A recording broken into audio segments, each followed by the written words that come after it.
చాలామంది చెప్పే విషయం ఏంటంటే, ఈ ధూమావతి సాధన చేయటం వల్ల, సాధన మధ్యలోనే చనిపోయిన వాళ్ళు ఉన్నారు. ఎవ్వరు కూడా ఇప్పటివరకు ధూమావతిని ప్రసన్నం చేసుకున్న వ్యక్తులు లేరు భారతదేశంలో అని చెప్తున్నారు గురుదేవ. ఇది నిజమేనా? వాస్తవం అండి. ఎందుకు అనంటే మీకు ఒక విషయం చెప్తా వినండి. ధూమావతి సాధన చేస్తున్న సరైన గురువు అనేటువంటి వాళ్ళు లేరు ఫస్ట్. ఈ సాధనకు ఉన్నట్టు మైనస్ ఏంటంటే ఎందుకు లేరు అంటే, గబ్బిలాలు బయటికి విసర్జించేటువంటి మలమూత్రాలు ఉంటాయి చూసారు, దాంట్లోంచి యాసిడ్స్ ఫామ్ అవుతాయి. అందుకే గబ్బిలం ఇంట్లోకి వచ్చింది అంటే కీడు జరుగుతుంది అంటారు. ఆ యాసిడ్స్ అనేవి ఆక్సిజన్ లెవెల్ తగ్గిస్తాయి.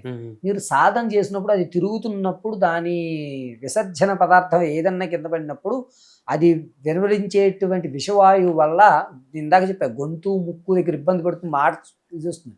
దానివల్ల కొంతమంది కాలం చేసే వాళ్ళు ఉంటారు. అందుకని కానీ ఆ సాధన కూర్చోవడం అనేటువంటిది ఒక వింతం.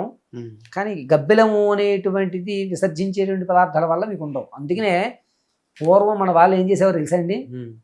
ధనరాశులు ధాన్యరాశులు రాజ్యాల మీద యుద్ధాలు జరుగుతున్నప్పుడు ఏం చేసేవారు అనుకుంటున్నారు? ఈ మూటలను తీసి గుహల్లో పెట్టేవారు. గుహల్లో ఎందుకు పెడతారు? గబ్బిలాలు ఉంటాయి, ఆక్సిజన్ అక్కడ ఆపేస్తుంది. మీరు ఆక్సిజన్ సిలిండర్ పెట్టుకుని వెళ్ళరు కదా, గుప్తనిధి ఉందని సొరంగ మార్గం కొడతారు. అక్కడ గబ్బిలాలు విసర్జించిన పదార్థాలు యాసిడ్స్ ఫామ్ అవుతాయి.